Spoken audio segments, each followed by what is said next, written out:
13 is going to play in the NFL for a long time. Not to name their whole defense, but the 2 true freshmen that just got to town are going to be here for a couple more years, and they're going to play in the NFL for a long time. So it's a really good front. We didn't do a good job of protecting, to say the least. They do it. Give them credit. I mean, they do what they do defensively. They're going to get up in your face. They're going to pressure you. They're going to play man coverage, and that's basically what they did tonight. They're going to mix in a little bit of quarters every once in a while as well. I don't know.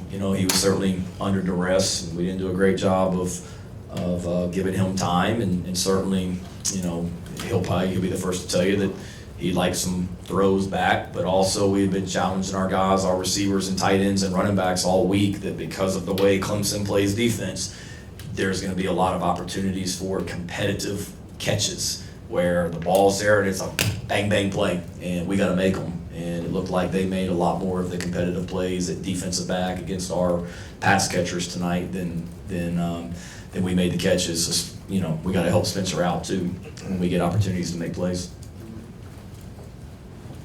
Mario went down pretty early there. I mean, he took kind of a scary stumble and then was back out there pretty quickly. Just what was going on with him on that? Did he get concussion tested or anything like that in between there? Yeah, I think he got thrown down. I think it just startled him more than anything. He was fine. He was more mad that he got thrown down, and all he could tell me when I walked out there was, "Let me stand up so I can get back in there and go back at this guy. Not fight, but get back out there for the next play." Yeah, so we had some tough ones tonight at the wrong times. TJ Sanders, we lost him for a while tonight. That was tough at a critical time. He ended up coming back, but he lost the bulk of time. Jalen Kilgore, we lost him to a hamstring, so that's why Quan Banks was in there at the end as well. So 2 key players on defense that we lost for some considerable amount of time, but Mario was fine. He was cleared to go back in. Jordan. Shane, obviously you're thinking about this one, but what's kind of tomorrow and the next week, what's kind of on the off-season checklist of things you're looking at over the next couple weeks and months? To get better. Players are off tomorrow. Get their any injuries checked out, and we'll come in tomorrow or on. We got a couple of recruits in this weekend, one on an official visit, so I'll have recruiting meetings all day tomorrow, meet with the players on Monday, kind of recap everything and get a plan going forward. Got exams coming up in a couple of weeks, so we got to finish up the academic year strong. We're able to go out on the road recruiting. I think it's Friday, that's when the contact period opens, so I'll be out recruiting on Friday and around our players as much as possible this month as well. So we've got if you look at who's coming back, and we had some guys that walked tonight in senior night that can come back, and optimistic that some of those guys will. And if you look at who is returning, we got a hurt for these seniors right now, so I'm not trying to look ahead to 2024 right now, but we got a hell of a team coming back next year. And strong group of people, unbelievable freshman class coming in. We've got to get a lot better. We got to be better as coaches because we weren't good enough tonight, but we also, did some really good things this year. We just couldn't quite get over the hump enough times. Coach, the last couple of games, I guess 24 points in the last 2 games, with an offense that's been as explosive as you guys have been for large chunks of the season. Kind of how frustrating has it been to go into these last 2 games and really have to rely on your defense to pull these out? Yeah, it's been frustrating.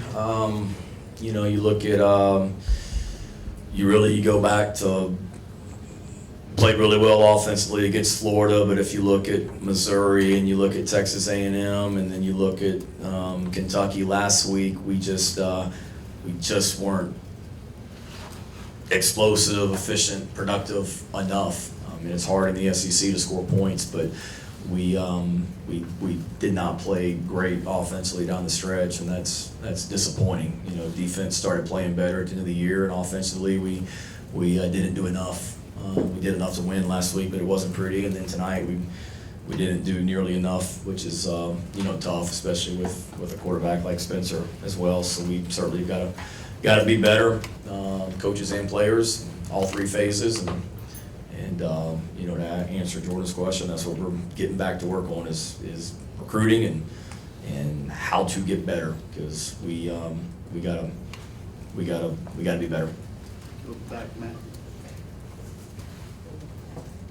You've mentioned the senior group a few times here. Just looking back to so many of these guys were young when you came in and stayed here and bought into what you're doing. Just how much has the senior group meant to you over these last 3 years? Yeah, a lot.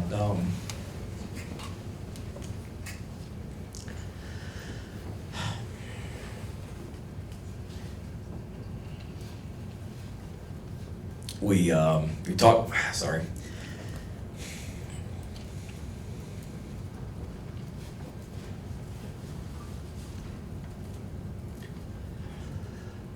We talked about it in our team meeting yesterday. Some of those guys were here when I got here to carry on, and Tyreek and Tonka and Leggett, and they stayed, which the easy thing to do is to leave. It didn't just stay for 1 year, but they stayed 2 years, and then a third year as well. And then guys that came in that didn't know anything about me but trusted me to come in. Amarian Brown, Jordan Strawn.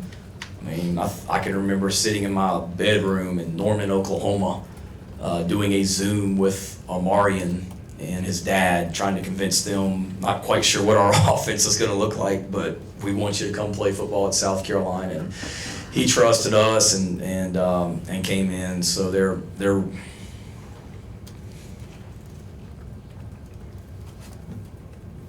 awesome.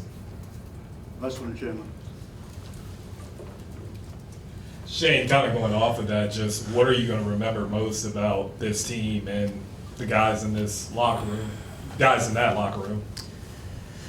Just their fight. Sorry, I'm so emotional.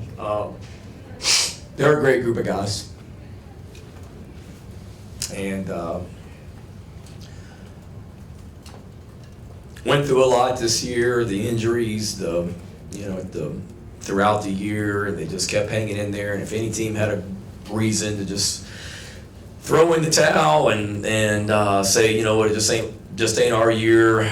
Another offensive lineman got hurt, or we're starting another freshman on defense. Heartbreaking loss to Florida, whatever it might be. This team easily could have, and they never did. And I know I told you guys how much I enjoyed coming to the building each and every week or each and every Sunday, regardless of what had happened the day before. It's the truth, and it's because of these guys. They're just a lot of fun to be around, and that's the hardest thing about being 5-7 and not getting that 6th win is not being able to spend the next month with them and all that. That's tough. You wrote that article on the Carry On, didn't you? Yeah. That was awesome. Awesome. He actually, at the hotel we stayed at before home games, they put a newspaper in my room on Fridays. So I always read it on the way to the movie, and the players are like, wow, I haven't seen anybody actually read a newspaper in a long time. Well, I do, but I was reading it last night. My dad still gets a newspaper every day at his house, so we're newspaper people. But I gave that to the Carry On the bus last night on the way to the movie, and it was pretty cool, his reaction and all that as well. So it's a heck of a story. Thank you so much. Thank you, guys. Thanks, Shane.